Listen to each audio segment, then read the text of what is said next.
I'm making bagels again because of course I am. And this person was asking if they could use this dough I'm making in that previous video this comment came from to make cinnamon rolls. And the short answer is no, but I thought I'd give a little more context. There are kind of two major categories in bread baking, and the first major category is called a lean dough. That is what I'm making in that video. A lean dough in its most basic form is water, flour, salt, yeast, and sometimes it has a few more ingredients in it, like a bagel, but typically it has no fat in it or very, very little fat in it. And lean doughs are used to make breads that have a very chewy texture and typically a crisp outer crust. So think about something like a baguette or a ciabatta or a bagel. The second main category of bread baking is enriched doughs. And enriched doughs are bread doughs that have a lot of fat in them and other things like possibly sugar or eggs, milk, things like that.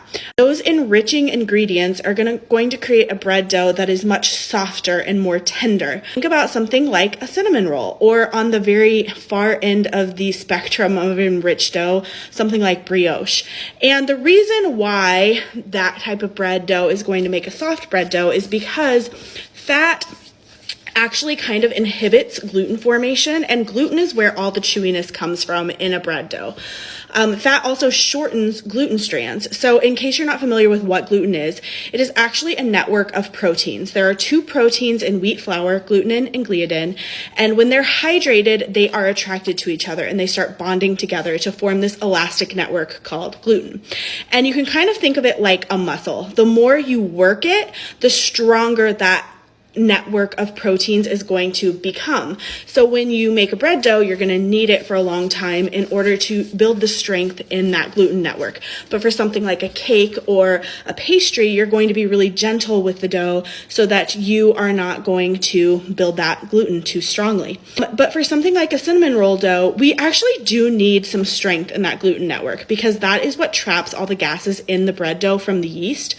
But by adding fat with things like butter and eggs and things like that, it is going to kind of chop those gluten strands a little shorter. And we're not going to get as much chewiness, and it's going to be a much softer texture. So if you want to make cinnamon rolls, you will want to look for an enriched dough. I actually have a basic enriched dough recipe on my website that I use for my cinnamon rolls. I also use it for my soft dinner rolls. I use it for yeast donuts.